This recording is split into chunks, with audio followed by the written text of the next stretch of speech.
புதுவையில் லட்சிய ஜனநாயக கட்சி சார்பில் மாநிலம் முழுவதும் தேசிய மன்ற திறப்பு விழாக்கள் தொடர்ந்து நடைபெற்று வருகின்றன.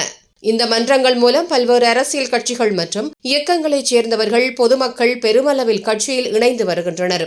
இதன் தொடர்ச்சியாக உப்பளம் தொகுதிக்குட்பட்ட முருகசாமி தோட்டம் ரோடியர்பேட் பகுதியில் 17வது தேசிய மக்கள் மன்ற திறப்பு விழா நடைபெற்றது. தேசிய மக்கள் மன்ற தலைவர் ரீகன் ஜான்குமார் ரிப்பன் வெட்டி மன்றத்தை திறந்து வைத்து மன்ற பலகையையும் திறந்து வைத்தார். நிகழ்ச்சியில் விளையாட்டு வீரர்களுக்கு டி-ஷர்ட்கள் வழங்கப்பட்டு பொதுமக்களுக்கு அன்னதானமும் அளிக்கப்பட்டது. இதன்போது ஆரோக்கியமேரி என்பவர் உப்பளம் தொகுதியில் செய்யப்பட வேண்டிய கோரிக்கைகள் குறித்து தேசிய மக்கள் மன்ற தலைவர் ரீகன் ஜான்குமாரிடம் தெரிவித்தார். இந்த கோரிக்கைகளை லட்சிய ஜனநாயக கட்சி தலைவர் ஜோஸ் சார்லஸ் மார்டினிடம் எடுத்துச் சொல்லி உப்பளம் தொகுதியில் செய்யப்பட வேண்டிய அனைத்து அடிப்படை பணிகளும் விரைவில் நிறைவேற்றப்படும் என ரீகன் ஜான்குமார் உறுதியளித்தார்.